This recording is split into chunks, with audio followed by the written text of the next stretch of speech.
one of the interesting things I've been experiencing over at the NAMM show, for those who don't know what the NAMM show is, the National Association of Music Merchandisers, which is a convention that happens every year, well, actually twice a year, one in Los Angeles, another one in Nashville. But I usually attend the one in Los Angeles, and I've been seeing a fresh crop of musicians, kids, coming to the NAMM show because first they got into appreciating the music by playing either Rock Band or Guitar Hero. And then, they got into it and they got into our music because most of the original video games, Guitar Hero and Rock Band, were basically 70s and 80s bands. So there's a lot of the music, for example, I've been playing with Blue Oyster Cult, and there's some Quiet Riot in there, and Ozzy, definitely. So kids are beginning to get into the music what I call the foundation of what we all do today. Which is whether it's the 60s or the 70s or the 80s music.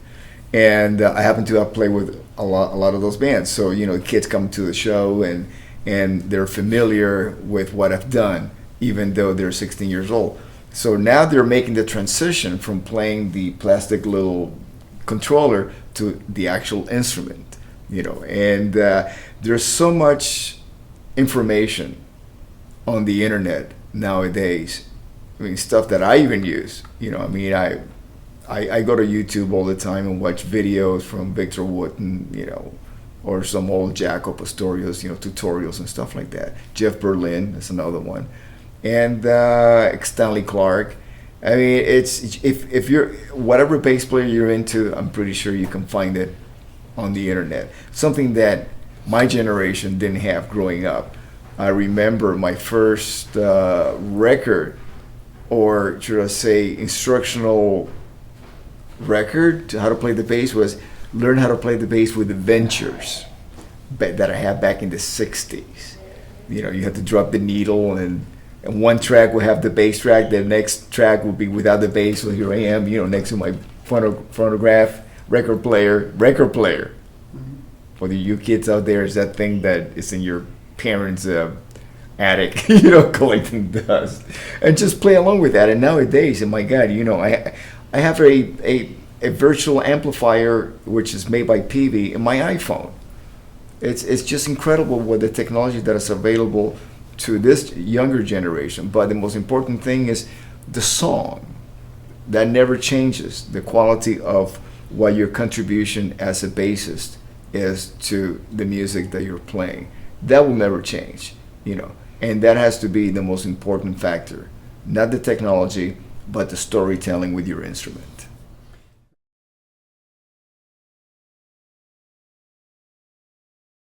I have been, not only on the records, but also on the tours, because, I've joined bands such as, let's say, Dio, which I was a member up until Ronnie's passing back in May this year, 2010. And but I was a member since 2004.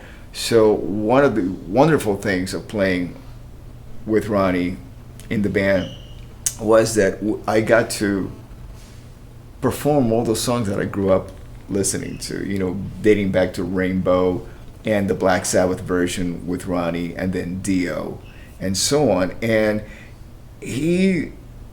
I consider him the greatest rock storyteller ever. His songs, he wrote all the lyrics,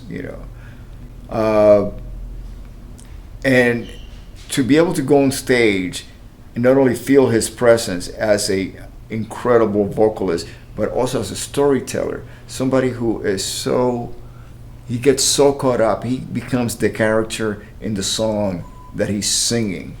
That to me was one of the greatest experiences I will ever have as a musician. Because you just fall into the song, you fall under the spell of the storytelling, and you look out in the crowd, and everybody else is bound by his spell too. So it was just an incredible experience.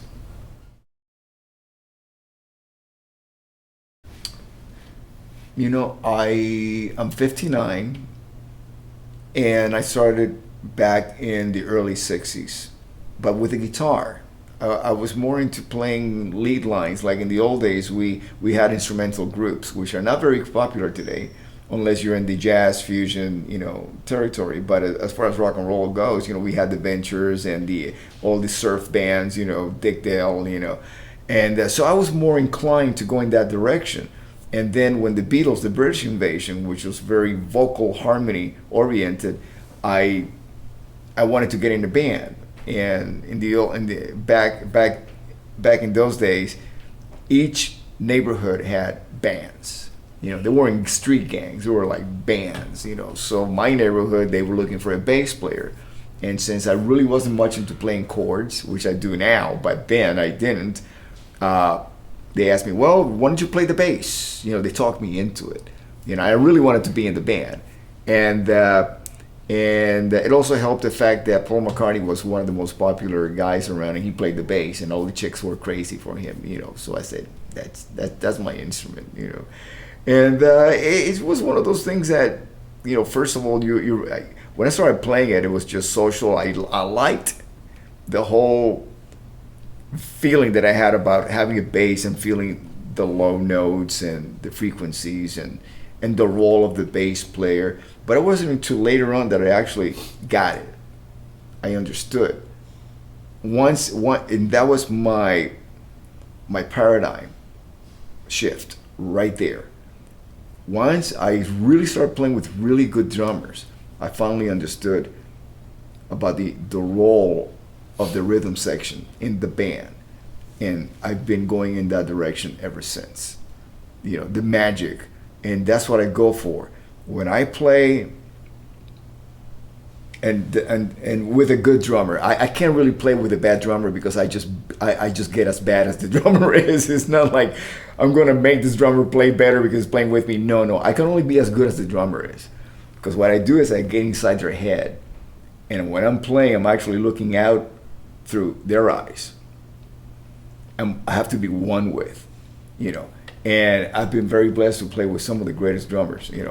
Tommy Aldridge, was such a magnificent drummer to play with because he has such a legacy even before I started playing with him.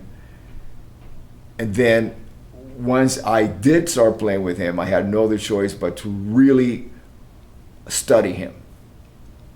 And it got to the point by the time I was playing with him with Whitesnake. I played with him in Ozzy Osbourne. That was the first time I played with him. Then we were doing some other projects together right before we joined Whitesnake. So I've been in many bands with Tommy. And then besides Whitesnake, we played in a band called Manic Eden, also with Adrian Vandenberg and Ron Young.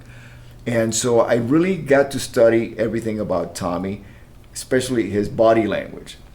And watching him was pretty interesting because he has such a kind of like really thick curly hair that when he swings his head, the hair goes on the upbeat. So I have to like don't look at the head, just look at his hands. You look at the sticks, all that. So I had to get used to that because I've always just follow his head, forget about it. And so it's that my role as a bass player, the way that I define it, that I look at it, is definitely be it's like the gooey stuff between the rhythm and the melody and what's holding it together. I like to be as melodic as possible but also as rhythmic to me, and I have to find the places where I'm melodic, be melodic in between the vocal lines. I have gone in the studio. You would be surprised how many records I've done where the singer doesn't even know what he's gonna sing. Don't even know where the melody is. Don't even know where his vocals are going to be. So how am I going to play something that might, get in the way, conflict with his vocal melody? It usually drives me crazy. If you hear a record and I'm just like playing really straight, it's one of those situations. Because I have no idea what he's going to be singing,